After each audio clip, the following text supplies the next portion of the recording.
Welcome back, everyone. Next up is Bioxytran Inc. They're on the OTCQB, trading under the ticker symbol BIXT. The company is a clinical stage biotech with two revolutionary platform technologies. They have an oral glycovirology drug that recently completed clinical trials and achieved 100% viral reduction in 7 days, a feat only accomplished by one other drug in the past decade. Their drug is a galectin inhibitor that neutralizes the COVID-19 virus and prevents it from entering cells. And they also have another platform drug being developed to treat strokes. Due to the molecule's small size, it has the ability to carry oxygen into areas of poor circulation. Please welcome Mike Sheikh, Executive Vice President and Business Development. Nice to see you, Mike. Yeah, nice to see you too, Anna. All right, always a pleasure to have you on. So the presentation time is yours, and when you're ready for questions, let me know. All right, sounds good. Well, I want to start by thanking everyone for being here. We're going to talk about next generation broad spectrum antivirals. What I want to do is I want to change the narrative away from people thinking that we're a COVID company. We're using COVID to show that we have a next generation broad spectrum antiviral. So here we are with our forward-looking statements. So you can read them at your leisure. But now what I want to talk about is the big picture. The big picture is that we are reshaping drug development. And I'm going to use the analogy of a dandelion. Okay, so I want everyone to get a picture of a dandelion. I don't know if you see on the right-hand side, I kind of have a dandelion superimposed in there where I talk about examples of the disease, not just the symptoms. So what everyone else out there is doing, and this is how we're different, is they're going after symptomatic therapies. They are trying to reduce the symptoms. So you have a disease and you're trying to reduce the symptoms. And that's, probably 90% of Big Pharma's focus is talking about symptomatic therapy. What our goal is different, and this is how we stand out from the pack, is we're going after disease modification. And you can see in there at the bottom, we're trying to pull the roots out, the roots of the disease out. We're not just trying to rip off the top of the dandelion. When you take away the symptoms being, the imagery being the dandelion, we're just ripping the top out of the dandelion. But the disease still remains, and what happens is it comes right back. So now let me give you some examples, okay? When we take opiates, for example, we're trying to treat osteoarthritis. So when you take the opiates, you treat the pain, but the osteoarthritis doesn't go away. It's still there. And how about Tylenol? When we take Tylenol, what we're trying to do is we're trying to reduce, they're reducing the fever, right? But what are they doing to the virus? Nothing. Now, how about eye drops when you have viral conjunctivitis? It soothes you, it makes your eyes feel better, but do you get rid of the conjunctivitis? No. And then now let's take another case. What about tumors? When you remove a tumor, does it stop the spread of the cancer? You see, these are all good examples, and I'm going to end with one final example that a lot of people take today. Statins. They lower cholesterol, right? But does it scrub out the plaque that's in your arteries? So that's the difference between symptomatic therapy and disease modification. So now, what are we doing? What's our area of focus? Well, we have three areas of focus. We have two basically platform technologies. One is our glycovirology. You can see that at the bottom. And then hypoxia and degenerative diseases. That's our second pipeline. Now, what's the purpose of what we're doing here? Well, what we're hoping to do is we're hoping to eliminate viruses with our glycovirology platform. And then with our other platform, we're hoping to prolong lifespans and do disease modification on all these chronic diseases that are out there. Now, how do we do this? What we're doing is we're targeting the disease pathogenesis. We're targeting this, what we call a galectin signature. So the signature of the disease using galectin antagonists. That's what we're doing. We're targeting that access. And finally, what we're doing is we're using our broad spectrum antivirals, which are basically galectin antagonists, or in the other case, we're going to be using our acellular oxygen carrier. And later on in the presentation, I'll get into what that means. Basically, what it means is we have a molecule that just circulates blood through the body constantly. So how big is this market? So we set out this grand vision. So how big is it? Look at some of these indications. We have a massive pipeline potential. And we have a couple of molecules over here. So you'll see on the left-hand side, it starts with the molecules in the therapeutic area, the number of people infected globally, and then the market size. Now, look at the hundreds of millions of people, billion people for influenza, hundreds of millions in long COVID, millions in IPF, which is idiopathic pulmonary fibrosis. That's the last one on the list. NASH, stroke, cancer metastasis. These are multi-billion-dollar indications, but I'm fudging. They're 10 plus type billion-dollar indications. So what is our goal? Our goal is to get one drug, get one indication approved, and then it evolves into this platform technology. We honestly believe that we have something that could be bigger than possibly even Merck's Keynote drug platform. You know, they have at least 15, 16 indications of cancer. They're doing, a couple of years ago, they were doing, that's a dated number, around 14.3 billion in annual sales.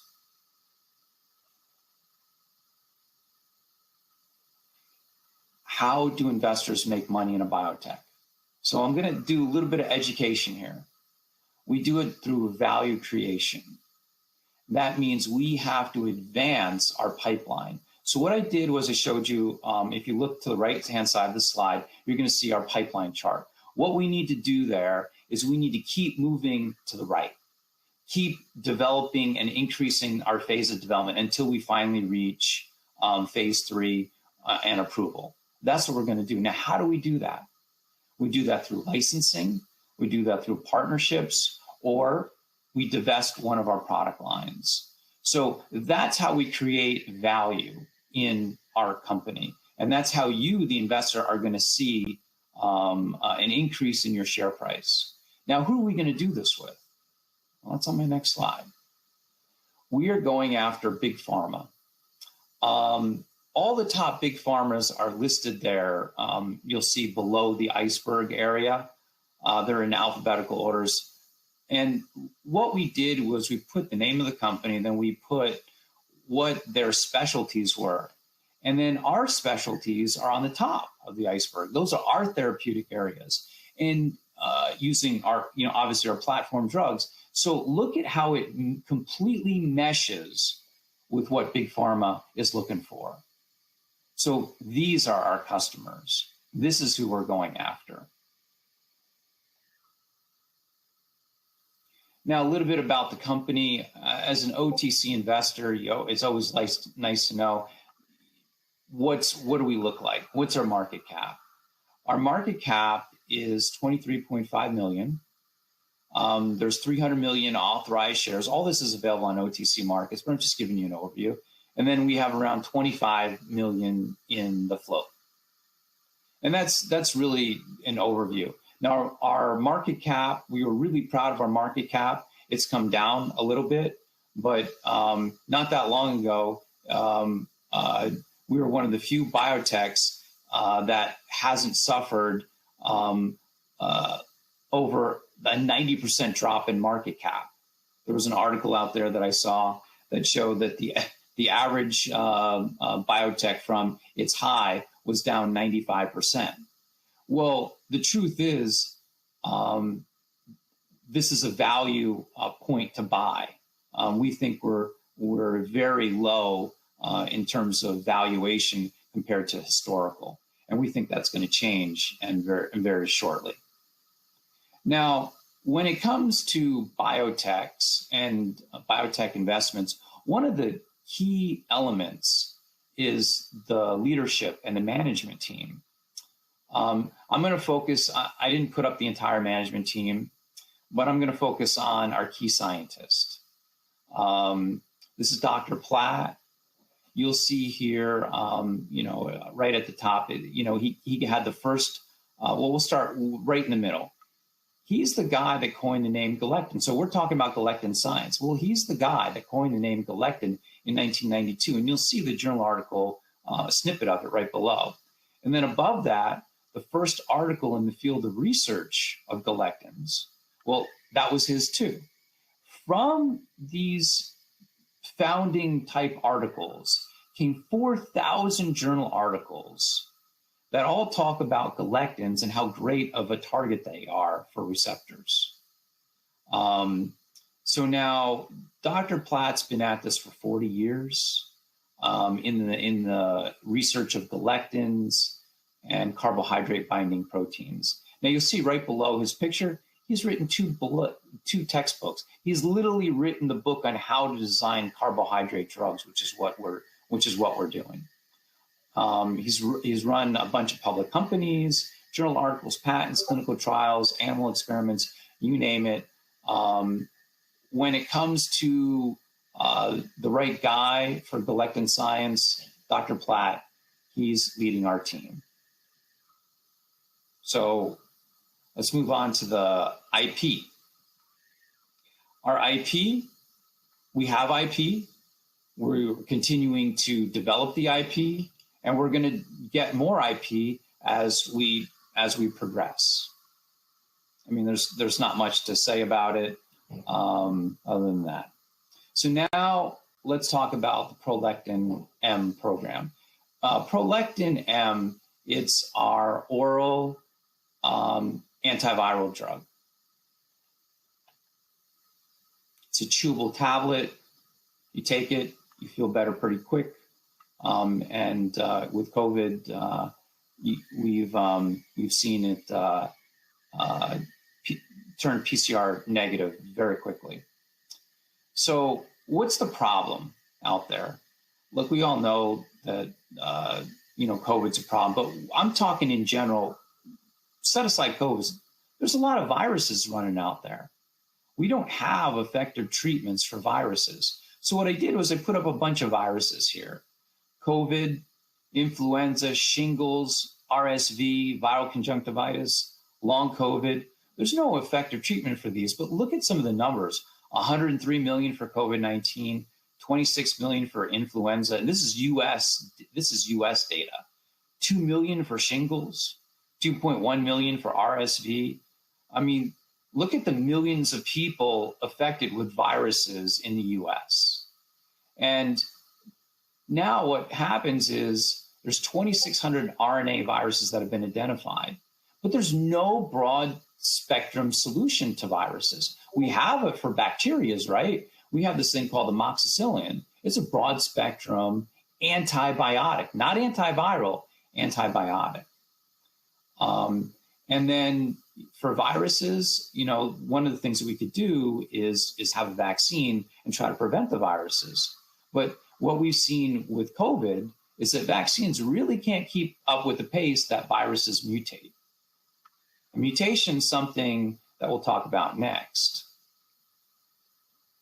So Prolectin-M, one of the things that we're so proud of is we believe it's eventually going to be the first line of defense for all mutations of coronavirus. So what we have here is we have a versatile drug. And it doesn't care what sort of mutation or variant you have. It's fast. We believe, we like to call it sterilization. It means you're PCR negative in about 5 days. We don't think there's going to be any limitations on who's going to be able to use it. So if you're young, a baby, or if you're pregnant, or if you're older, we don't believe that there's going to be any limitations to its use. Right now, we're just doing it on standard risk patients, but we'll expand that. And then it's efficient. We're trying to eliminate the contagion. So here's our data. I'm going to explain it very succinctly. There's this red line. The red line represents the region above the red line represents where we want to be. So we want to be above the red line. These are all individual data points of people and whether they're PCR negative or not. So we're taking PCR tests. And the red group represents the control. And you just see that one guy by day 7 got above that line. And then you'll see almost, or not almost, everyone was above the line or PCR negative in 7 days. So now let's look at a more condensed summary of the data, and let's look at it versus another drug that we all know very well, Paxlovid. Now, first of all, we can't do an apples to apples comparison, but we're going to show you what their real world data is versus ours. And what I'd like you to do is I'd like you to focus on that green line. And that green line is actually kind of zoomed in on the Paxlovid. So we're going to look at the right side of the slide first. So it takes, look at the bottom, it takes 20 days, see 5, 10, 15, 20 days for the blue line or the blue shaded area to start crossing over into that green area. We want to be above 30% of the people turning PCR negative. So basically, it takes 20 days for you to take Paxlovid for 30% of the population that takes Paxlovid to turn PCR negative. Now look at Bioxytran, and you're going to see the absolute game-changing difference between the two drugs. So we're an oral tablet, and look at that. It's hard to see, but it's 1 day, 3 day, and 7 days on there. And you'll look where the blue line crosses the green line. That's the blue line represents the treated group. It's between 1 to 2 days. Very fast. So 88% of the people were PCR negative by day 3, 100% by day 7. Very compelling data. And what was even more compelling about it is we eliminated most of the symptoms by day 7. So we have a repeat of the chart, but on the right was from a journal article, a peer-reviewed journal article. And what you'll see is you'll see the blue represents our drug, the treated group, and that represents their symptoms. And then the orange represents a control. And you'll see in 7 days, where's the blue on the bottom part? The symptoms are gone. There's like no symptoms versus the orange, symptoms went, you got a little bit better, but they're still there. Now, we also have in vitro data that we've done. And this in vitro data shows us, we did it in SARS-CoV-2, that's on the left-hand side. It shows that, hey, we were going to eliminate the virus. So our in vitro data did, and our clinical trial confirmed. So what does the in vitro data say about, on the top part of the right side of the graph is H1N1, which is influenza, and the bottom is RSV. And then what we did is we tried Prolectin-M and Prolectin-I, and you'll see in both of them, we're making a difference. There's definitely some efficacy going on there. So in vitro data confirms that we have a broad spectrum antiviral. And then what else confirms this is literature. There's literature out there that shows that galectin signatures have a broad impact on all these viruses that are on the left and the sources there. So galectins modulate viral infection. I mean, that's what all the literature is saying. And in reality, that's what we're doing with our galectin antagonists. So we think we're going to have profound effect on viruses. And now this is new, and this is a little bit of a shocker here. Take a look at this. There was a case study that was done by some doctors, and it hasn't been published yet. But look what happened in shingles. Here's a before and after. The pain went down really quickly. Look at that, 3 hours. And look at how quick the lesions were reduced by 50%. I mean, you could just see from the area how quickly it went. And then there's another study that doctors have done, and these are with a galectin antagonist. So other doctors have done studies on galectin antagonists and gotten rid of viral conjunctivitis. So now let's look at a Prolectin-I program. Prolectin-I is basically the intravenous version of a galectin antagonist. We are going after long COVID. Long COVID, a lot of people know 1 in 5 people are going to get long COVID. It's affected 22 million people. There's lost work days. There's economic burden. Look at that, 3.7 trillion. This is a problem.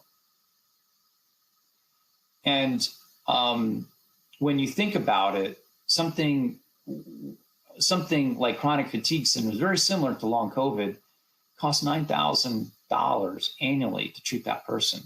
So if we came up with a drug, which we think we have, to treat long COVID, that is worth a lot of money. Just take that 22 million people, multiply hopefully less than 9,000, and it's a lot of money. And then 65 to 100 million people are affected in the US, and it often lasts weeks to months. So it's a problem. And I'm double downing on the problem. Look at all these organs that affect: skin, lungs, reproductive organs, head, stomach. Look at all the symptoms. It's a big problem. It's really affecting people's productivity, and there's a couple theories behind it, and we fit into most of these theories actually, but I think the biggest one is the viral persistence. Viral persistence, what have we shown? We've shown that we can neutralize the virus. And then galectin antagonists are also known for helping with organ damage, the microclots, the autoimmune response, and there's even a small case for dysbiosis, which is basically the microbiome in your gut. Now I'm going to look at Prolectin-F. That's basically an intravenous form of our drug that is going to be used for fibrosis, specifically idiopathic pulmonary fibrosis. This affects your ability to breathe. You're looking at age 55 or older. People have idiopathic pulmonary fibrosis. That's where most of the people that get it have it from. We found out that the anti-fibrotic mechanism is driven by galectin-3, and that's also a universal target for almost all fibrosis. So we think there's going to be a lot of label expansion after we do this. It's an incurable disease, and look at that 3.8-year median survival. And there's 2 drugs out there right now, and they're not that good, and they have side effects. So look at the cost per patient. Direct cost is $190,000. I mean, you're having trouble breathing. What do you do? And then how big is the market? Well, 30 to 40,000 people a year get it. And then that's 20 out of 100,000 people worldwide, according to NIH. So it's a big marketplace. So now I'm going to talk about the BIXT25 and our acellular oxygen carrier and what that is. So let's identify, why do we need an oxygen carrier? Well, we have an epidemic. We call it the brain stroke epidemic. The epidemic is a lot of people are getting strokes. If you look down at the bottom, there's 12 million strokes a year. But now look at the very top, 500 billion in medical costs just in strokes. This is a really big problem. And I got to tell you, we use like the most conservative number out there. It's probably in the billions. And then think about the indirect costs. You'll see the indirect cost over there. These are the caretakers and such. So if we could do something to eliminate this, we really got something. And this is the real upside in our business if we have the funding to pursue it. So the next thing that we talk about is the golden hour dilemma. So what you get a stroke. You can see it. You physically see a person getting a stroke. So you get the onset of symptoms, you call 911, they arrive. So there's a graphic at the bottom, follow along. 15 minutes later, they're like, oh, sir, you're having a stroke. And then what has to happen is there's two types of strokes, one where you have a clot and one where the blood vessel burst. Well, there's this treatment called TPA, and you can give that to the person, but it only works on the one with the clot, stroke with the clot. But if you give that to a person who has a hemorrhagic stroke, you will kill the person. So what needs to happen is we need to arrive at the hospital. You got to wait a couple hours to get the imaging done to confirm that it's an ischemic stroke and that you can use this. And then, so the time to needle is 2.5 hours. Now, while you're doing this, your brain isn't getting oxygen. It's being deprived of oxygen. It's holding its breath. And holding your breath right now, it's not easy to do. So think about the impact it's going to have on the brain. And we've been able to quantify that. And you'll see 2.5 hours is worth about 9 years of aging in terms of how many brain cells die. Now, how do we make the drug? We make the, actually, I'll tell you how we make the drug, but I want to talk to you about the solution. The solution is this oxygen bridge. So the idea is the paramedic comes, they see the person, oh, you're having a stroke. They infuse our molecule, and then all of a sudden, the person's symptoms start to go away, like hopefully right away. And then, and then the person's thinking, well, I feel fine. I don't need to go to the hospital. No, sir, you having a stroke. You need to go to the hospital. We need still to figure out if it's an ischemic or hemorrhagic stroke. That's what we hope to achieve. And that's how big this could be. Now, the molecule is 5,000 times smaller than a red blood cell. So this imagery shows a clot and how the blue, which represents our drug, just goes right through it. Now, that's not 5,000 times smaller. You can kind of see. Otherwise, you wouldn't be able to see it on the slot on the graphic. But it goes right through. It's almost like in solution with the blood plasma, and it will keep your body oxygenated. And what happens is we have the blood cell, we pulverize it, and we get out the heme, and then we stabilize this heme, which is basically iron. And what it does is it just circulates through your lungs. So it stays in your vasculature, means your circulatory system, and it goes, picks up oxygen, does its thing, comes back 3 minutes, picks up another, and just does it over and over again until eventually the body cycles it out.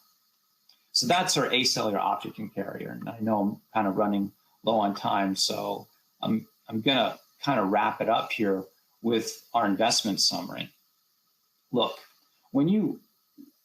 I'm trying to appeal to the investors out there. Look, when you look at a biotech, the number one thing you're going to look at is, do they have an experienced management team? Look, we've demonstrated with how quickly we've gotten through the clinical trials our expertise. We've done it in record time, cost-efficient development. That's the other thing. We're not wasting your investor money on doing all this research. The research has been done for us. I showed you that slide that shows you how the galectin signatures are on all the viruses. It's done. We know what to do. We just need to test it. So the science has been de-risked. What does that mean? That means we're pretty darn sure this works. What we've done, what no one else has done, is we've eliminated the virus very, very quickly.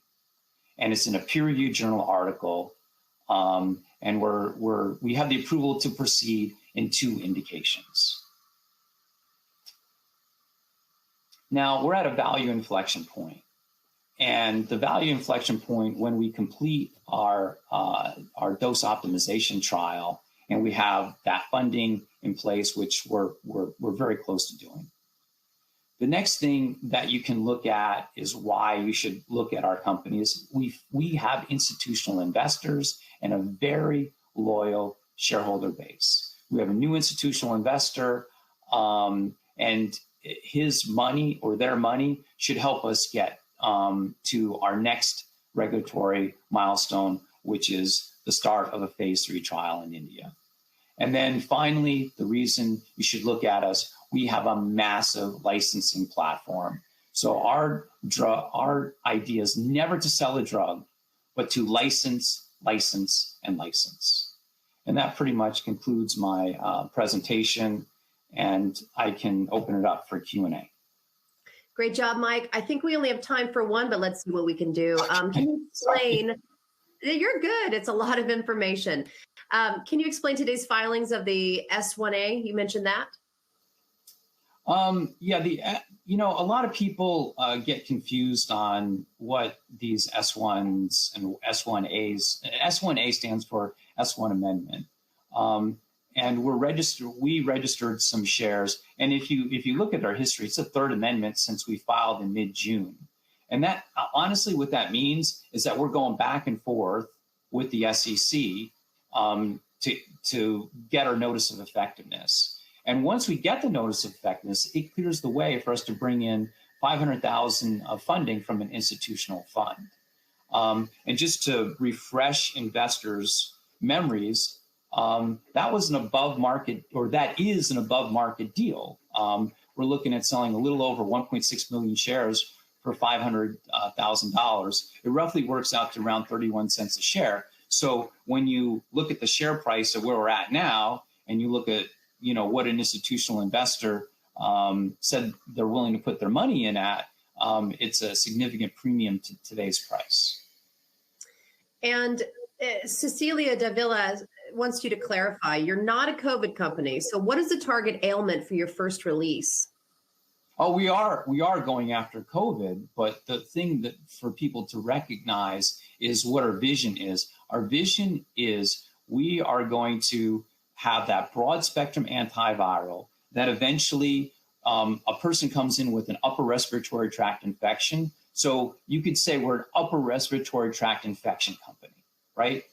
Because what our ultimate goal is, you come in with an upper respiratory tract infection, you don't do any tests, or the doctors say, oh, you have an upper respiratory tract infection. Here, take Prolectin-M, go home, you start feeling better, and you'll stop infecting people. And then, because if you have an upper respiratory tract infection, it could be RSV, it could be the influenza, or it could be COVID. And hopefully we get to the point where we prove our case where it doesn't matter what you have, you just take this and you go home. Well, Mike, so we're not a respiratory tract infection company. Okay. Well, that was good to clarify. We've got more questions for you, but we do need to move on to our next presenter. But please come back, give us some more updates, and congratulations on your success. All right. We'll see you again soon. Stay with us, everyone. We'll be right back.